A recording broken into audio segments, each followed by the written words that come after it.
मैं इसकी हकदार नहीं थी। अच्छा नहीं किया मेरे साथ, मुझे बाप की तरह पाला।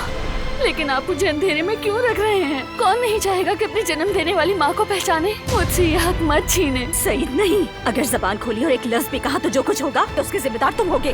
बताए ना, मेरी जिंदगी का सवाल है। नहीं बता सकता। मिल गया ना जवाब तुम्हें, अब जाओ और दोबारा कभी मत आना। मैं ये सब नहीं करती थी, क्योंकि आप लोगों ने मेरे साथ, मैं इसकी हकदार नहीं थी, नहीं थी इसकी हकदार। दिलान, मैंने क्या किया आपके साथ? मेरे माँ बाप कहाँ हैं?